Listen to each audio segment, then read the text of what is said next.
Senate Democrats say a vote could come this week on the $1.2 trillion infrastructure bill, but many Republicans say there is just no way to pay for what's in half of this 2,700-page bill.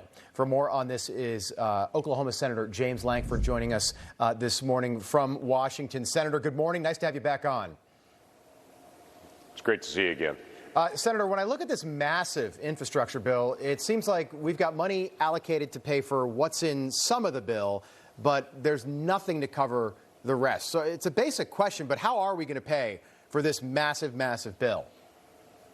Well, our grandchildren will pay for this massive, massive bill. The way an infrastructure bill typically works is you have different highway fees like gas tax, and you have the inland waterway fees and other things that pay for all these different projects, because what you build you have to actually pay for. That's in this bill, and then there's also an additional stack on top of this that's not paid for. And that's the problem, is that there's a lot of push to say, well, we always do infrastructure, and that's true, the portion that's paid for. But this is a half is paid for, half is not paid for. The half that is not paid for is things like, hey, things that we didn't spend from the CARES Act funds, now we're just going to pull that forward and spend it on this. The problem is the CARES Act funds also weren't paid for. That was an actual emergency that was going on where we had to do some debt spending. This is not an emergency. This is a want to. And again, only $110 billion of the bill actually pays for real infrastructure, bridges, roads, things like that. Congresswoman Pramila Jayapal says that Democrats are not going to back the bill at all unless a separate $3.5 trillion package moves forward as well. Take a listen. We are not voting for a bipartisan infrastructure package without the reconciliation package that funds our progressive priorities. We made that very clear. Nobody should be surprised by that. We want to make sure that this recovery is done in such a way that women, that folks of color, that poor people, working people have childcare, have paid leave, have access to higher education and community college. I'm sorry to say it, Senator, but how do you work with that? Yeah. Welcome to my office here, and we'll get a chance to be able to walk around the hallways. Here's what I would say side by side. When President Trump, Republicans had the House, the Senate, and the White House, we did the largest tax decrease in American history, stimulated the economy. We had a tremendous number of jobs, and that helped push what happened in our economy in 2019 and early 2020. When Democrats get control, they want to do the largest tax increase in history, and they want to do total redistribution of wealth. Instead of actually encouraging people to get jobs like we had encouraged before, they're encouraging people to stay home, and we'll just send you money for random projects, whatever you need.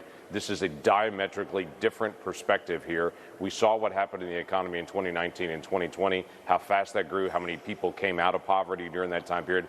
The best way to help people rise out of poverty is a job. To be able to do that, it's also best for their family, it's best for their kids, it's best for the nation as a whole. So let's do that rather than just redistribution of wealth is what the Democrats are trying to be able to push now. Absolutely. I'd like to talk about the situation at the border, something I know you're passionate about as well. I think there is this myth right now that people crossing the border are only coming from those Northern Triangle countries and maybe Mexico.